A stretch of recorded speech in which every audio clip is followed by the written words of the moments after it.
Bonjour les élèves. Aujourd'hui, nous allons étudier la relation des angles de plusieurs polygones, des formes à plusieurs côtés.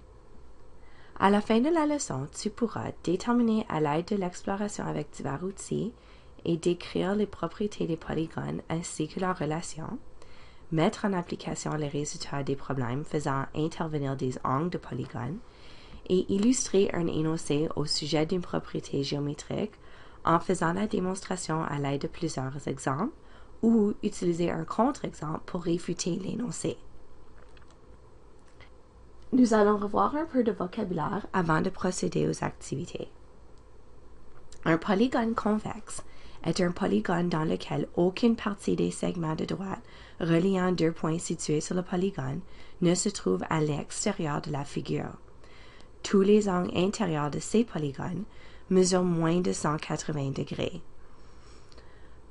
Un polygone concave est un polygone dans lequel certaines parties des segments de droite reliant deux points situés sur le polygone se trouvent à l'extérieur de la figure. Les angles peuvent mesurer plus de 180 degrés. Nous allons tenter d'explorer certaines relations entre les angles intérieurs d'un polygone. Pour déterminer la mesure des 5 angles, nous allons se servir d'un rapporteur. Nous vous invitons de prendre votre rapporteur d'angles et faire l'exploration avec nous. Commençons avec l'angle A.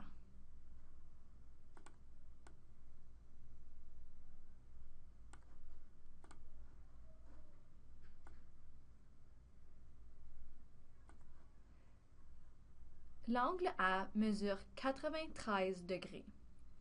À ce moment, nous vous invitons d'arrêter la vidéo et de mesurer les 4 autres angles intérieurs. Après avoir mesuré les angles intérieurs, nous pouvons calculer la somme de ces angles à l'aide de l'expression S égale 93 plus 156 plus 81 plus 75 plus 135.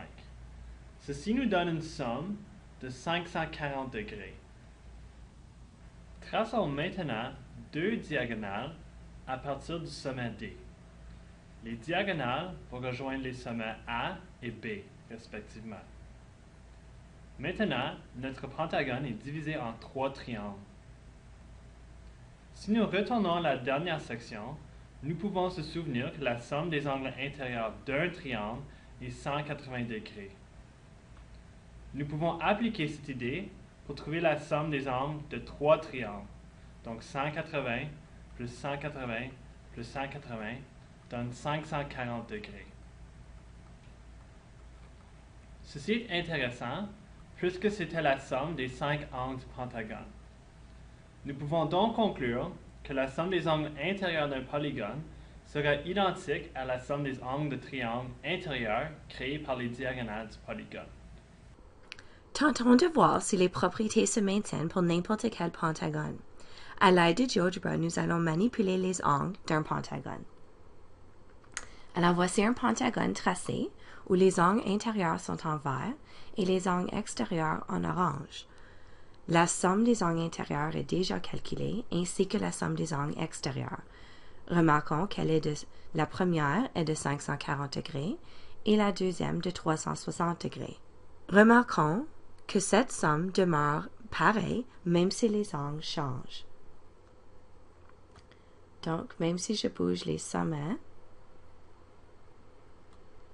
la somme des angles intérieurs demeure 540 degrés et la somme des angles extérieurs reste à 360 degrés. Rappelons-nous que la somme des angles extérieurs d'un triangle était de 360 degrés, pareil pour un quadrilatère et maintenant pareil pour un pentagone. Ceci est intéressant. Remplissons le tableau suivant.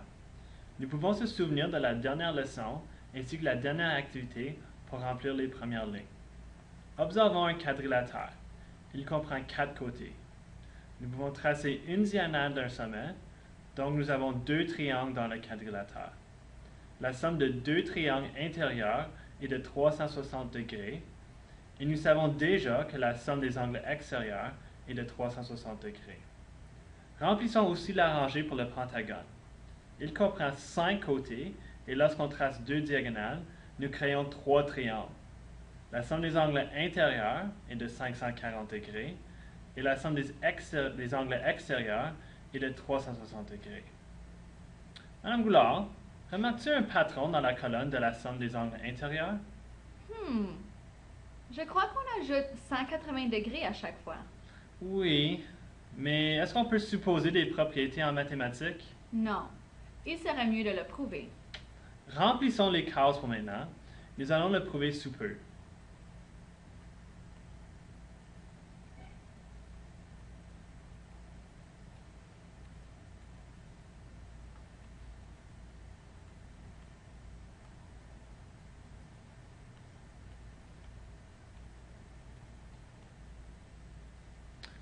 Si nous avons n côtés, nous pouvons remplir la dernière colonne sous peu. Le nombre de côtés serait n. Le nombre de diagonales à partir d'un sommet serait n-3. Le nombre de triangles dans le polygone serait n-2. La somme des angles intérieurs sera égale à 180 fois n-2, ou 180 fois le nombre de côtés, moins 2. Et la somme des angles extérieurs est toujours 360 degrés.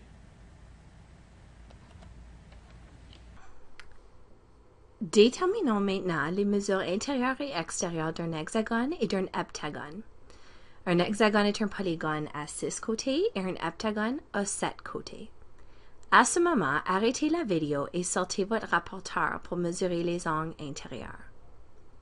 Nous allons utiliser notre rapporteur de Smart Notebook pour faire ce que vous allez faire. Afin de sauver du temps, nous allons juste afficher les angles une fois que vous avez terminé. Donc, arrêtez la vidéo maintenant et faites l'activité. Bon retour. Voici les mesures d'angle que nous avons trouvées avec le rapporteur d'angle de Smart Notebook. Il se peut qu'en mesurant à la main, vous avez 1 degré de plus, 1 degré de moins de ce que nous avons affiché, mais l'idée devrait être là. Nous avons mis en bleu les angles intérieurs et en rouge les angles extérieurs. Remarquez qu'en additionnant la somme des angles intérieurs de l'hexagone, nous avons une somme de 720 degrés. Et lorsqu'on additionne les angles intérieurs de l'heptagone, 132, 142, 139, ainsi de suite, nous avons une somme de 900 degrés. Quant aux angles extérieurs, nous avons une somme de 360 degrés pour les deux polygones.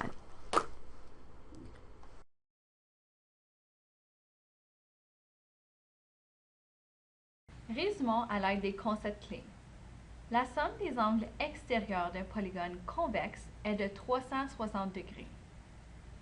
Dans un polygone à n côtés, la somme des angles intérieurs en degrés est égale à 180 fois n-2. Dans le premier exemple, nous devons calculer la somme des angles intérieurs d'un octagone, ou un polygone à 8 côtés. Premièrement, on se demande combien de côtés a notre figure. Dans ce cas, nous avons 8 côtés. Écrivons la formule pour trouver la somme des angles intérieurs d'un polygone, qui est 180 fois n-2. Dans notre cas, n est égal à 8. Substituons la valeur n égale 8 dans la formule, qui nous donne 180 fois 8 moins 2, pour ensuite nous donner 180 fois 6, et finalement 1080 degrés.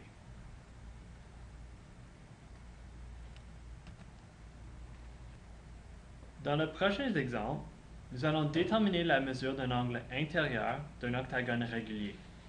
Un rappel, nous disons qu'un polygone est régulier si tous les côtés et si tous les angles intérieurs sont congrus. Puisque nous savons déjà que la somme des angles intérieurs d'un octagone est 1080, nous devons diviser la somme des angles par le montant d'angles total. Nous avons donc l'équation 1080 divisé par 8 égale A, où A, est égal à la mesure d'un angle intérieur.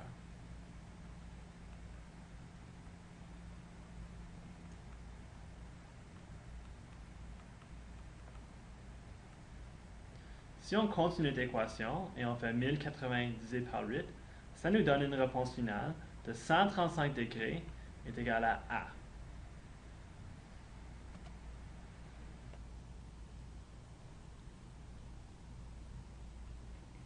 Pour terminer, cet exemple va pratiquer nos habiletés algébriques. L'exemple nous demande de déterminer le nombre de côtés d'un polygone régulier dont un angle intérieur mesure 140 degrés. Avant même de commencer, nous allons faire une supposition. Dans l'exemple précédent, nous avons déterminé que l'angle intérieur d'un octogone régulier est 135 degrés. Puisque cette question nous demande de déterminer le nombre de côtés si un angle intérieur mesure 140 degrés et que 135 est très proche à 140, nous allons deviner que la réponse est 9 côtés. Madame Goulard, tu sais bien que nous devinons pas en mathématiques. Voici comment on peut prouver ta supposition. Nous pouvons se souvenir que pour déterminer la mesure d'un angle intérieur, nous divisons la somme des angles intérieurs par le nombre d'angles.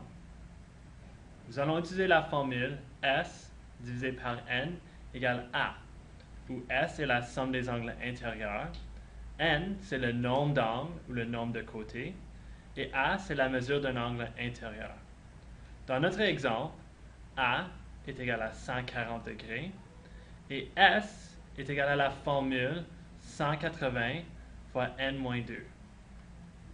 Remplaçons maintenant dans notre formule. Nous avons 180 fois N-2 divisé par N égale 140. Remarquez qu'en substituant, il nous reste seulement une variable, la variable N, qui est le nombre d'angles, le nombre de côtés, ce qu'on cherche. Pour commencer, nous allons envoyer le N au dénominateur, au numérateur de l'autre côté, en multipliant les deux côtés par N. Ceci nous donne 180 fois N-2 est égal à 140N. Maintenant, nous allons distribuer le 180 en faisant 180 fois N et 180 moins 2 fois moins 2, qui nous donne 180N moins 360 égale 140N. Maintenant, nous allons envoyer tous les termes avec un variable sur le côté gauche et tous les termes constants sur le côté droit. N'oubliez pas, quand quelque chose va sur l'autre côté, on doit faire l'opération inverse. Donc 180N moins 140N est égal à 360. En simplifiant, nous avons 40N égale 360.